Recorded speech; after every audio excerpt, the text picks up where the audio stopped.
visão além do alcance. Será que é possível? Um terceiro eu, será que existe? Eu citei 2 para vocês, mas há um terceiro que eu hesitei em citar e fui cobrado. Então vamos ver no vídeo a seguir como seria isso. Bem pessoal, esse vídeo que eu vou fazer é para responder uma cobrança aí de uns participantes do canal. Eles perguntaram o seguinte: bem, Dante, eu reparei que você falou do primeiro eu, que é o primitivo, o segundo eu, que é o racional, mas você não falou do terceiro eu. Percebi que você quis falar e hesitou várias vezes em falar.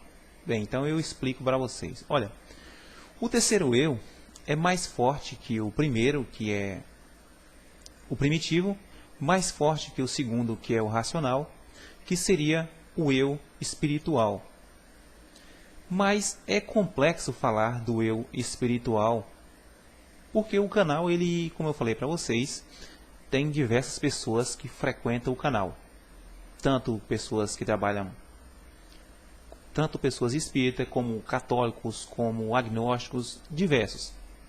Então, parte dessas pessoas podem surgir críticas devido a elas. Mas, para não deixar essa outra parte também sem a gente fazer um comentário sobre esse terceiro eu vou falar um pouco para vocês.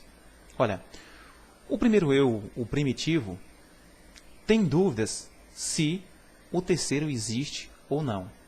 E se existir, ele teme o máximo possível. Porque o terceiro eu, o espírito, é mais forte do que o segundo, que o primeiro confiaria mais.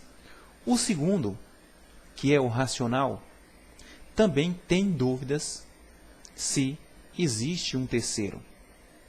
Mas quando acontece algo que a razão não consegue explicar, dizemos que aconteceu um milagre. Então eu vou contar para vocês 2 histórias e vocês vão tirar suas conclusões. Histórias reais, uma minha e uma de uma outra pessoa que eu sempre cito aqui no canal, mas nunca falei o nome dele. Essa pessoa se chama Solon Lopes. Ele é um deficiente visual e eu acredito que ele tenha um terceiro eu bem avançado, que é a sua parte espiritual bem avançada. Eu convivi com ele desde criança até hoje. Eu vou na fazenda, vejo sempre ele, é o meu tio, converso muito com ele. Ele nasceu com um problema na visão e com o tempo ele ficou completamente deficiente visual. Então, vou falar um pouco para vocês sobre 2 histórias. Uma minha, real, e outra dele, também real, onde vocês podem colher provas. Bem, segundo especialistas no assunto, o terceiro eu seria o eu espiritual, teria a capacidade de se deslocar do nosso corpo enquanto dormimos e viajar. Nessas viagens astrais, podemos ver lugares que não vimos, podemos ajudar pessoas, podemos diversas coisas, podemos encontrar algo que estávamos procurando. E quando a gente estiver passando por esse lugar, ter aquela sensação que já passou por ali. Na verdade, você nunca esteve ali. Quem esteve ali foi o seu terceiro eu, o mais avançado, o espiritual. Mas por que não desenvolvemos tanto essa parte espiritual? O segundo eu, o eu da razão, como ele não viu para poder explicar o que é o eu espiritual, ele termina de certa forma barrando esse eu espiritual. E nem sempre desenvolvemos ele. Todo mundo nasce com o seu eu espiritual, mas nem todos desenvolvem a tal ponto, porque de certa forma freamos ele. É aquela coisa que dizemos assim: fé, não fé, fé, não fé. Então, vou à minha história. Um dia, eu estava procurando uma determinada peça aqui, procurei por vários lugares e não encontrei a peça. Mas de certa forma eu desenhei essa peça em minha mente, que se eu achasse aquela peça naquele formato, que já adiantaria bastante. A peça era uma placa de diodos retificadores continha 4 diodos de um lado e 4 do outro, e estava presa a um suporte de alumínio. Mas eu procurei achar pelo menos aquele diodo que tem alternador para mim poder fazer essa determinada peça que já estava desenhada em minha mente. Eu brinco com os colegas que quando eu faço um projeto, ele já está funcionando na minha mente, e aí é dessa forma. E eu procurei essa peça, procurei e não encontrei. Aí eu desisti de procurar ela, o meu primeiro e segundo eu desistiu de procurar. E aí à noite eu sonhei que eu tinha viajado daqui a 120 km para a Vitória da Conquista.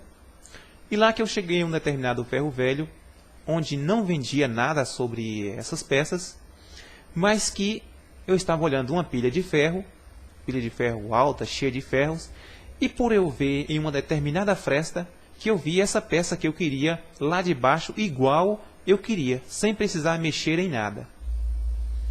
E que eu fiquei observando aquilo, e que eu comprei a peça do vendedor. Aí no dia seguinte eu despertei, que coisa interessante. Eu vi a peça, olha que coisa interessante, mas isso é besteira. Mas aí 4 dias depois eu precisei ir à Vitória da Conquista comprar outras peças. Mas aquela curiosidade puxa a gente, né? Eu falei, vou lá ter o ferro velho. Chegou lá, eu vi um monte de ferro lá, igual eu tinha visto, igual o meu terceiro eu viu, nessa viagem astral que ele fez, e estava lá. Eu já comecei a ficar meio arrepiado com aquilo. Como diz o meu amigo Saúl, a gente já começa a dar uma certa gagueira, mas pode ser qualquer coisa. E aí eu cheguei, rodei a pilha de ferro, olhei, não vi nada, fiquei ali uns 4 minutos rodando essa pilha de ferro, e já estava quase desistindo. Aí vem aquela força, se não estava daquele lado, você viu daquele lado por uma determinada fresta entre os ferros. E eu fui. Quando eu olhei, só tinha aquela brecha que eu consegui ver a peça debaixo de todos aqueles ferros. Aí a única coisa que eu tive que fazer foi sentar ali. Eu sentei ali, fiquei ali uma fração de tempo ali, mas sentei um pouco e fiquei observando aquilo, como se diz, deu aquela certa gagueira de ver aquilo ali. Tirei todos aqueles ferros ali, o dono lá do ferro velho olhando, não sabia o que eu queria ver ali embaixo, mas eu já tenho conhecimento com ele e tirei todos os ferros lá de baixo. Peguei a peça, levei até ele, ele falou, nem sabia que tinha isso aí.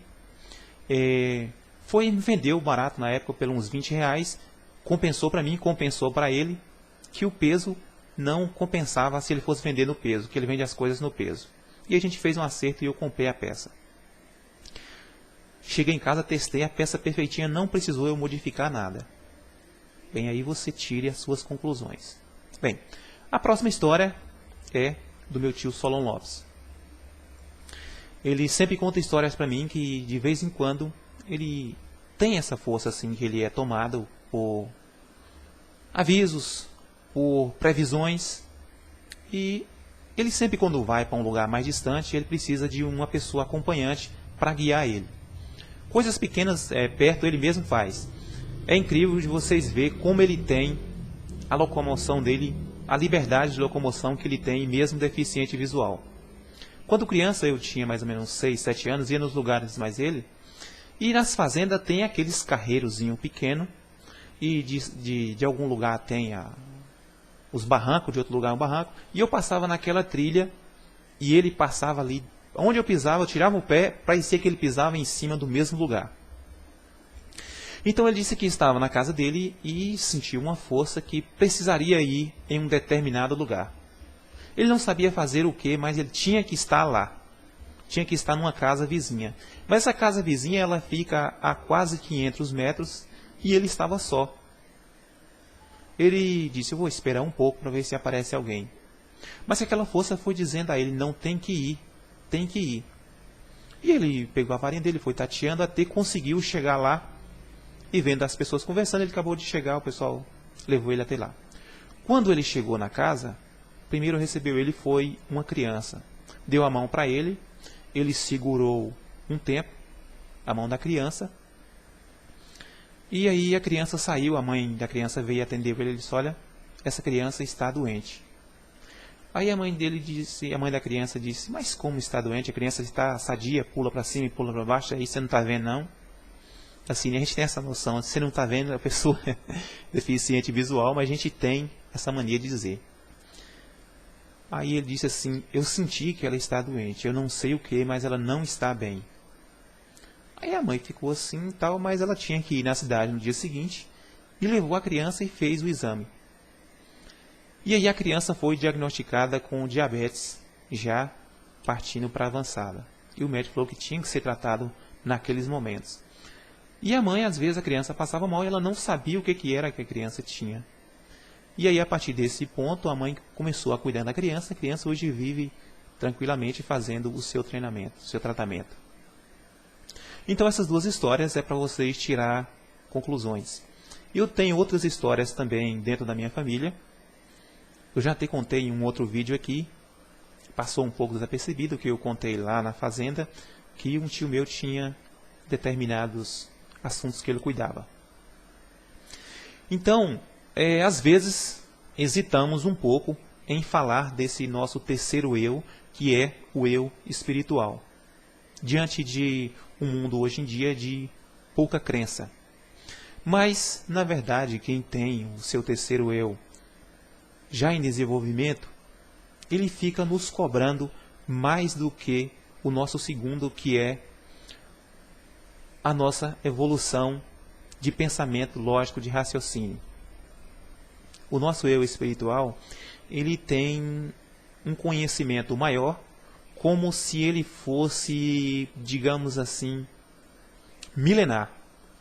Não temos ideia de o nosso terceiro eu, que é o nosso espiritual, se ele é uma criança de milhões de anos de conhecimentos acumulados, mas que podemos ir desenvolvendo ele aos poucos, a partir do momento que nos deixamos a ter cada vez mais fé.